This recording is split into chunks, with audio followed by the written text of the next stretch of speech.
5 years old, I had my first dance recital. I was wearing a bright neon pink tutu, an orange bow on my tight bun, and had glossy red lipstick. To others, I might have looked like I just jumped out of a circus, but I felt like a princess.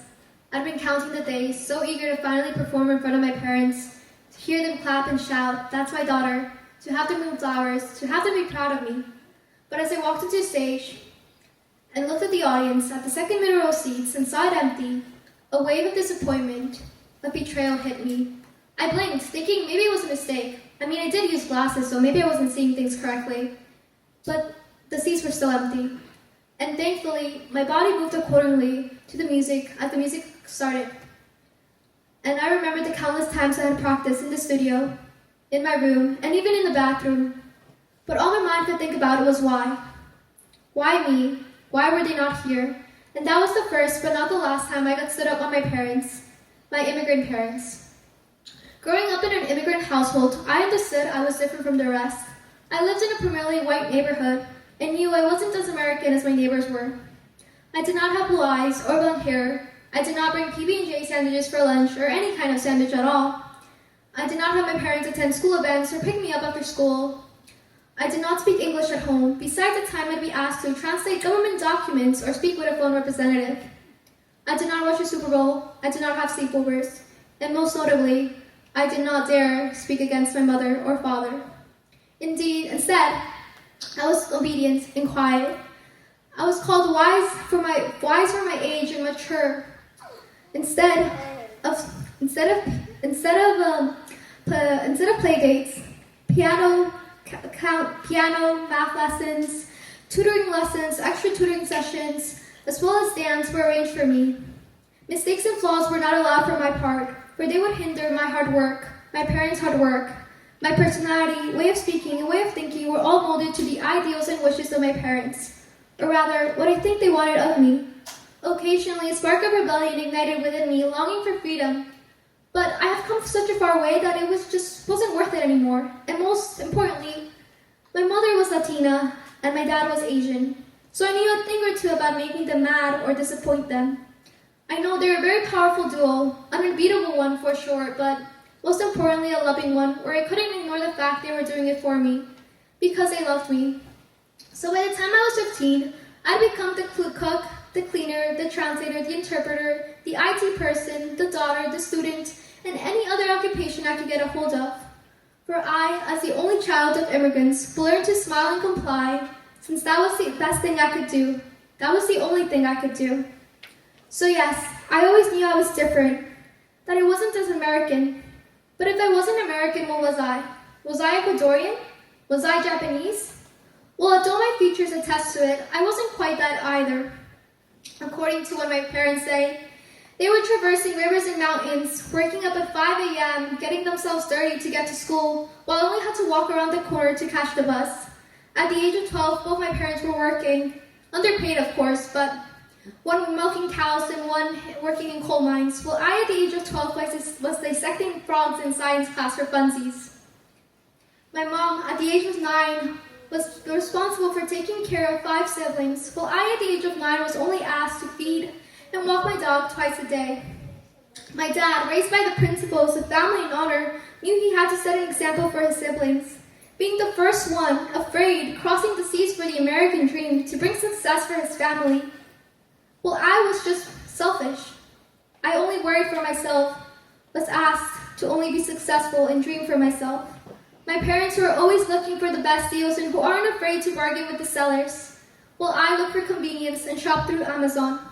My mom who listens to her vallenatos, and my dad who listens to her Shibuya K, while I'm in my room listening to Taylor Swift or some Italian rock band.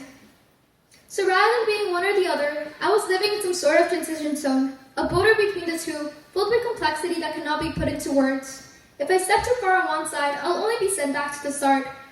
For I did not fit in with the standards. And rather, I did not want to fit in. I knew who I was, and thankfully, I liked the person who I was, and only wished that others would like that person as well. I only wished for others to understand me. Walking in this lane, I've come to create the security of otherness, where my traits, my lack of Western traditions, my family's beliefs and cultures, and society's standards all trap me into this tiny lane that I, and countless of others like me, must wander through. In America, we have a term for these wanderers. They're called second-generation immigrants, often confused as first-gen. Second-generation immigrants refer to having been born here but having at least one immigrant parent. And as of today, that group has expanded to over 36 million people. Nevertheless, along their journey, they must renounce some aspects of themselves to sustain and uphold the legacy their family has constructed for them. Our parents who left their home, their family, their dreams, their country, their language. Our parents who persevered their way through this new country, face countless adversities, work non-stop, have to worry about bills, the matters back in their own home country, as well as deal with the disrespect and challenges American society throws at them. Our parents who sacrificed their lives so that we could have the opportunity to build a new one, to live the life they yearn for. Our parents who did it for us. Unconsciously, many of today's second-generation immigrants carry guilt. To see our parents go out of their way, even if it means hurting themselves, only pressures us to do better, to hopefully make things easier for them. I remember one night last year, I had woken up in the middle of the night to get a glass of water, but was surprised to find my mother dead asleep in the kitchen counter with books and stacks of paper surrounding her. That year she had started nursing school and not having the opportunity to study when she was younger. I smiled. She was always working hard, doing more than she could, even if it meant being tired. I carefully woke her up and brought her upstairs so that she could finally rest. I looked at her nightstand and saw a picture of us and her family back in Ecuador. She had both pictures as her lock screen. That way, she could always carry home wherever she went. As I quietly closed the door, I remembered the countless times she had done so when I was little, when she had come home after her late night shift, wanting to check upon me, wanting to check upon her only daughter, preciously sleeping with no worries. As I woke the next morning to the smell of freshly baked empanadas, I knew what she had meant when I took a bite out of them, and I knew what I had to do. So it didn't matter if I was tired, if I was alone or lost, if I had no one to come greet me when I came home, if I had to pretend to be okay so that others wouldn't worry, if it meant not having a childhood, if it meant not being able to strive, or if it meant wanting more. Because one day would have been worth it. One day I would look back and say to myself, I did it. One day I would look at my parents and say, we did it. Today, I understand the privilege and honor I have for being the daughter of immigrants. I am grateful for my parents and for their sacrifice, for giving me the opportunity to be called an American and for using that privilege for success. I have learned to embrace my unique cultural background and to use it as a source of strength. That my unique perspective and diversity will not label me 50% American and 50% other.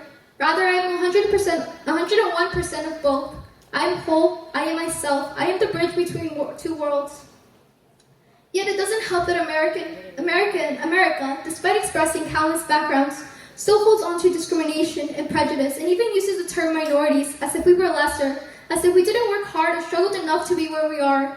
To see how the clerk lady at Target talked down into your mother for her accent, to witnessing security following us when we began speaking Spanish. From having people yell, go back to your country, or speak English, this is America.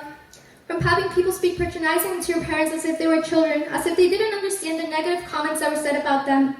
To have to learn to disregard the slurs, the microaggressions, the side comments, the stereotypes and the hate we receive just for not being true Americans. To have to live in a country that was never meant and will never be accepting of you and your family, of your kind. As a society, we still have a long way to go in terms of breaking down racial barriers and creating a more inclusive world. But I believe that by sharing our stories, we can help build bridges between communities and create a more united and harmonious world. To all the children of immigrants out there, I urge you to not give up. You're not alone. You're a part of a community that is resilient, committed, and powerful. Your experiences matter and your struggles are valid.